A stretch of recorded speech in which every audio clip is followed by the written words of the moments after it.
The spark for Walle, yeah, was in 1994. We were still making Toy Story. It was 14 years ago. We were at a lunch, and we were actually trying to come up with the next movie to do.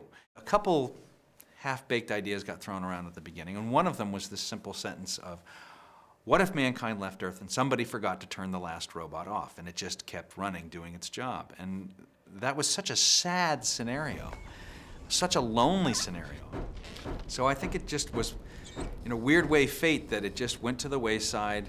We got busy making all these other movies, and years later, that idea, that little sentence popped up again, and I was working on Nemo about 2002, and I just picked it back up and started running with it. And then I had an idea that maybe it should be a love story, came up with the name of Walle, and just couldn't stop writing. Walle is an acronym which stands for Waste Allocation Load Lifter Earth Class, which is a very fancy scientific way of saying that he picks up trash and compacts it and puts it away.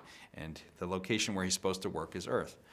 And he basically has been left on running by accident, and mankind's left a long time ago, and everything else has fallen apart. And he has no idea that what he's doing is really, a waste of time. And until one day, another robot lands on the planet for some reason that we don't know why, and he falls head over heels in love with her, and is so smitten that he's willing to travel across the galaxy to win her heart.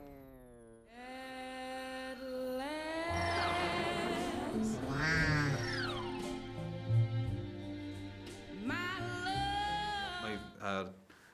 order of thinking was, I basically went, how am I going to do this? Well, it's sort of like R2-D2 the movie, and I kept using that phrase forever to represent what I was trying to look for. And finally, my producer said, why don't we just call Ben Burtt, who did R2-D2, and see if he'll do it? And I didn't even think that was an option. He said yes, and it was like hiring a great actor that's playing several roles for you. Wow. I liked the idea that he was monosyllabic. He would say one word at a time.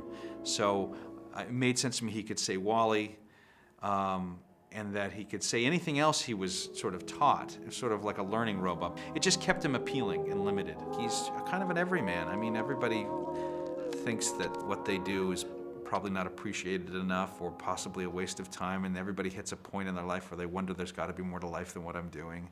I think it's a pretty universal state of mind that people have either had or are in that makes us be able to relate to them.